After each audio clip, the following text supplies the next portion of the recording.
প্রেম সে বলেও রাধে রাধে, জয় নিতাই। বন্ধুরা, আজকের আবার সুন্দর সুন্দর টিপস নিয়ে চলে এসেছি। যে টিপসগুলো আমি সাকসেস হয়েছি সেইগুলো তোমাদের সাথে শেয়ার করব। চলে এসেছি।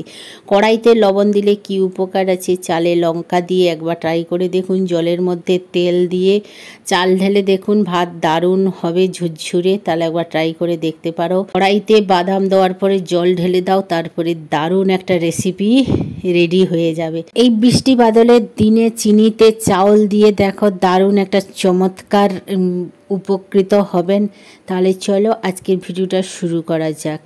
রাধে রাধে, কেমন আছো বন্ধুরা? আজকের ফার্স্ট টিপস হচ্ছে, যখন আমরা চাল একসঙ্গে নিয়ে আসি কন্টেনার মধ্যে রেখে দিই, তখন কিন্তু চালে পোকা হয়ে যায়। সেই পোকার হাত থেকে বাঁচার জন্য আমি এই যে কটা শুকনো লঙ্কা নিয়েছি, শুকনো লঙ্কা নিয়ে কিন্তু চালের মধ্যে এগুলোকে হাত দিয়ে ভিতরে রেখে দিতে হবে। দিয়ে উপরে চাল চাপা দিয়ে দিলে যে চালের মধ্যে যে পোকা থাকে, এবং পোকা যদি নাও থাকে পরবর্তীকালে পোকা হবে না। কারণ যে লঙ্কার একটা প্রচণ্ড ঘ্রাণ মানে গন্ধ থাকে, সেই গন্ধতে কিন্তু পোকাগুলো আর আসবে না, বা যদিও থাকে তাহলে পোকা ডব্বার বাইরে চলে যাবে বা মরেও যেতে পারে। তাহলে আজকের প্রথম আমার এই টিপসটা কেমন লাগলো লাইক কমেন্ট করে আমাকে অবশ্যই জানান। আজকের এই দ্বিতীয় টিপস নিয়ে হাজির হয়ে গেছি। এদিকে দেখো, আমি জল বসিয়ে দিয়েছি পতিলাতে। জল ভাত যখন আমাদের হয়, অনেক সময় ভাত নতুন চাল হলে ভাত আবার ঘেটে যায়, তার জন্য কিন্তু সাদা তেল বা সর্ষের তেল বা ঘি দিয়ে জলটা ফুটে উঠলেই যে চাল ধুয়ে আমরা এর মধ্যে দিই, সেই দিয়ে দিলে তারপরে ভাতটা যখন ফুটে উঠবে, ভাত কিন্তু একদম নরম হবে না, শক্ত থাকবে, এবং ভাত গড়ানোর পরেও ভাত একদম খোলা খোলা থাকবে। তোমাদের আমি দেখাচ্ছি। আর আমি খুশবুর জন্য দুটো দারচিনি দিয়ে দিয়েছি। তোমরা ভাতেও যদি একটু খুশবুর জন্য দিতে পারো। দেখো কত সুন্দর খোলা খোলা ভাত হয়েছে। থালাতে ভাতটা নিয়ে তোমাদের দেখো পরীক্ষা করে দেখিয়ে দিলাম যে ভাত একদম খোলা খোলা হয়েছে, কারণ তেল ছিল বলে ভাতটা একদম ঝরঝরে হয়েছে। কারুর সাথে কারুর গায়ে লেগে যায় না। একবার ট্রাই করে দেখবে, অবশ্যই উপকৃত হবেন। আজকে 3 নম্বর টিপস নিয়ে হাজির হয়ে গেছি। এখন বৃষ্টির সময় কিন্তু আমরা যখন বেশি করে লঙ্কা নিয়েছি, কিন্তু তাতে কালো বা ধোঁয়াটে একটা ফাঙ্গাস হয়ে যায়। এই যে লঙ্কার মুখের উপরে হয়ে যায়। এককালীন লঙ্কা নিয়ে আসলে বা প্যাকেটে ডব্বাতে রাখলে কিন্তু লঙ্কাগুলো খারাপ হয়ে যায়, তখন আমরা ইউজ করতে পারি না, ফেলে দিতে হয়। তাহলে আর সেই চিন্তা থেকে দূর করার জন্য আমি আবার একটা দারুণ টিপস নিয়ে হাজির হয়ে গেছি। লঙ্কার উপরে যে কোনো তেল, সর্ষের তেল একটু বেশি করে দিয়ে সুন্দর করে হাত দিয়ে এটাকে আমি ঘষে ঘষে মাখিয়ে নিব, যাতে সমস্ত লঙ্কাগুলো আমার সর্ষের তেল মাখানো হয়ে যায়। সর্ষের তেল মাখালে কি হবে, গাটা শাইনিংও করবে, এবং যে সাদা ফাঙ্গাসটা পড়ে সেটা পড়বে না, বা লঙ্কা খারাপ হয়ে যাবে না। তখন আপনারা লঙ্কাটা একটা কন্টেনারে রেখে দিতে পারো, বা পলিথিনে গার্ডারিং করে রেখে দিলে 6 মাস, মানে 3-4 মাস, 6 মাস তো অবশ্যই থেকে যাবে। তাহলে আজকের আমার এই লঙ্কার টিপসটা কেমন লাগলো ও কমেন্ট করে অবশ্যই জানাবে। ভালো লাগলে শেয়ার করে দেবে। তাহলে এরকমও তোমরা ট্রাই করে রাখবে, উপকৃত হবে, যাতে লঙ্কাগুলো না খারাপ হয়ে যায়। কারণ লঙ্কার যা দাম না, সত্যি কথা বলছি, সব সময় লঙ্কা আবার ওই 5 টাকা 10 টাকার লঙ্কা আনতে গেলে হয় না। এককালীন লঙ্কা নিয়ে এসে এরকম তেল মাখিয়ে রেখে দেবেন, খুব উপকৃত হবে। এবার 4 নম্বর টিপস নিয়ে হাজির হয়ে গেছি। এই যে চিনির কৌটাতে কিন্তু দেখো, এখন বৃষ্টির সময় চিনি একদম স্যাঁতস্যাঁতে জলজলে ভাব লাগছে। এটা হাত থেকে বাঁচার জন্য আমি আবার একটা দারুণ টিপস নিয়ে হাজির হয়ে গেছি, বা পিঁপড়ে মারার জন্য। এই দেখো, একটা খবর কাগজে অল্প একটু চাল আর লবঙ্গ নিয়ে নিয়েছি, দিয়ে এই যে সুন্দর করে কাগজটাকে মুড়ে নিচ্ছি। এখানে তোমরা কাপড়ের পুটলিও করতে পারো। আর নিচ থেকে আমি একটু ফাটিয়ে দিয়েছি, দিয়ে এবারে চিনির ডব্বারের লাস্টের দিকে আমি কাগজের পুটলিটা দিয়ে দেবো, দিয়ে এটাকে চিনি চাপা দিয়ে দেবো। এতে কি হবে, যে চিনিতে যে ভিজে ভিজে ভাবটা হয় সেটা হবে না, চিনিটা একদম ঝুরঝুরে হয়ে যাবে, এবং অনেকটা কিন্তু পিঁপড়েও দূর হবে। পিঁপড়ের হাত থেকে রক্ষা করার জন্য আবার একটা দারুণ টিপস নিয়ে চলে এসেছি। এই যে আমি একটু পরিমাণ মতন ভিনিগার দিয়ে দিলাম, অল্প একটু দেবে। এবারে দিলাম 1/2 টেবিল স্পুনের মতন লবণ দিয়ে দিলাম। লবণ তো প্রত্যেকের বাড়িতে থাকে, ভিনিগারও থাকে। এবারে চামচটা দিয়ে সুন্দর করে লবণটাকে আমি এর মধ্যে গুলিয়ে নেব। যেহেতু বাড়িতে ঘি থাকে, মধু থাকে, চিনির ডব্বা থাকে, যে কোনো মিষ্টির জিনিস থাকলে কিন্তু একটা তুলো বা কাপড় ছেঁড়ার পুটলি করে আমরা এই যে চিনির ডব্বাটার গাটাকে বা মুখটাকে ভালো করে পরিষ্কার করে ঘষে দিলে এই যে ভিনিগারের একটা তীব্র গন্ধতে কিন্তু পিঁপড়ে আসে না। মাঝে মাঝে এরকম মানে ভিনিগার দিয়ে পরিষ্কার করে দিলে এই যে ঘিয়ের ডব্বাটা, এটাও সুন্দর করে এই যে কাপড়টা দিয়ে যদি ভিনিগার দিয়ে পরিষ্কার করে দেওয়া যায়, এখানে কিন্তু পিঁপড়েটা লাগবে না, বা মধু ডিবা থাকলে ওরকম করে পরিষ্কার করে দিলে কিন্তু পিঁপড়ে আর আসবে না। আমরা তো কম বেশি বাড়িতে বাদাম ভাজি খাই, বা তরকারিতে চাটনিতে দেওয়ার জন্য বাদাম ভাজি। বাদাম ভাজার জন্য ছাল তোলার জন্য একটা খুব ঝামেলা থাকে। আজকের কিন্তু নিমিষের মধ্যে ছাল তোলা হয়ে যাবে ওই কড়াইতে ভাজতে ভাজতে। চলো তাহলে একটা কড়াই আমি বসিয়ে দিয়েছি, বসানোর পরে কড়াইটা গরম হতে আমি কিন্তু কিছুটা বাদামের মধ্যে দিয়ে দিলাম, দিয়ে এবারে ভালো করে এটাকে নাড়তে থাকবো যতক্ষণ না বাদামটা ভালো ভাজা হচ্ছে। একটু হাত দিয়ে চেক করে নেব যে বাদামটা ভালো ভাজা হয়েছে কিনা। তখন এখানে আমি একটু জল দিয়ে দেব, জল দিয়ে দিলে কিন্তু বাদামের ছাল ওর সাথেই একদম উঠে যাবে।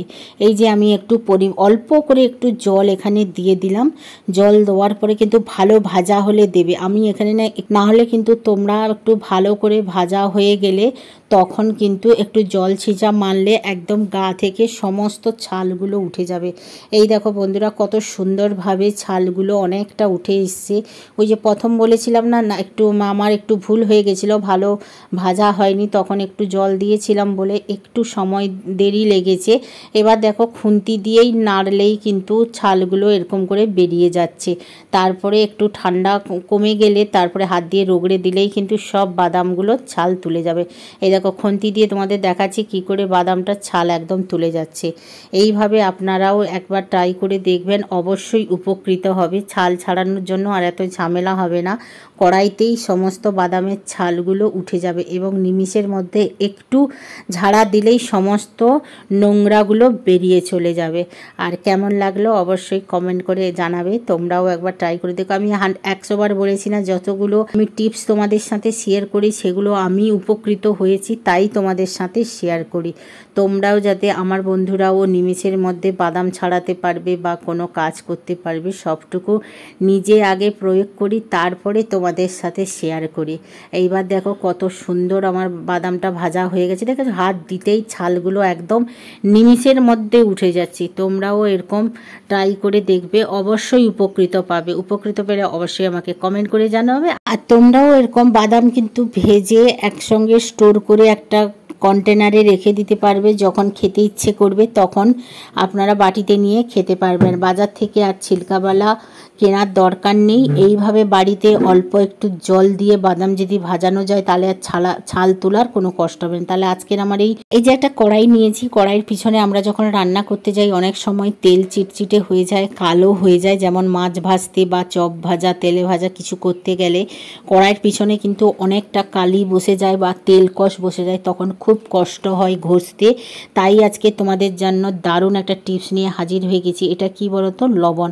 1/2 টেবিল স্পুন লবণ নিয়ে এর মধ্যে দিয়ে অল্প একটু জল দিয়ে সুন্দর করে যদি পুরো কড়াইটাকে মাখানো যায় তাহলে কিন্তু কড়াইতে কালো বা তেল চিটচিটে এগুলো ভাব কিচ্ছু হবে না।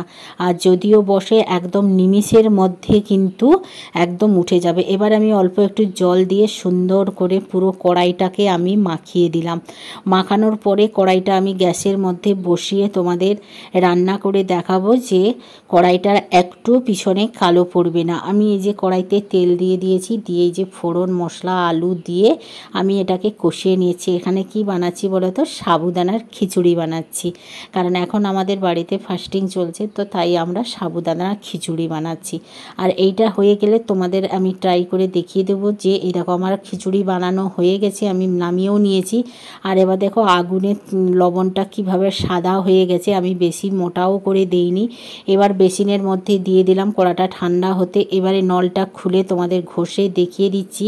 দেখো নিমিষের মধ্যে আমার একদম কড়াইটা পরিষ্কার হয়ে গেল। আজকে সব একদম ঘরোয়া টিপসগুলো তোমাদের সাথে শেয়ার করলাম, আমি উপকৃত পেয়েছি বলে তাই তোমাদের সাথেও আমি শেয়ার করলাম। শেষ টিপস নিয়ে হাজির হয়ে গেছি। এখন বৃষ্টিকাল চলছে, বাড়িতে প্রচুর ভ্যাপসা গন্ধ হবে, আলমারিতে তো আরও বেশি জামা কাপড় গন্ধ করবে, তার জন্য একটা দারুণ টিপস নিয়েছি। এটা কি বলতো, জংশনের সাবানের একটা খালি বাক্স, ওই বাক্সর মধ্যে কি করবো, এই যে দেখো আমি কম্পাস দিয়ে এটাকে একটা ছাঁদা ছাঁদা করে নিয়েছি, যাতে এই যে কাপড়ের আলমারির মধ্যে যদি আমি কিছুটা পাউডার দিয়ে এর মধ্যে ভিতরে রেখে দেওয়া যায়। আলমারি খুললে যে একটা ভ্যাপসা গন্ধ, একটা শ্যামলা শ্যামলা একটা গন্ধ করবে, সেটা করবে না। এই জন্য তাই আমি আপনাদের কাছে যেই পাউডার থাকবে সেই পাউডার নেবে। আমি নাইসিল পাউডার নিয়েছি, এই পাউডারটা খুবই খুশবু করে।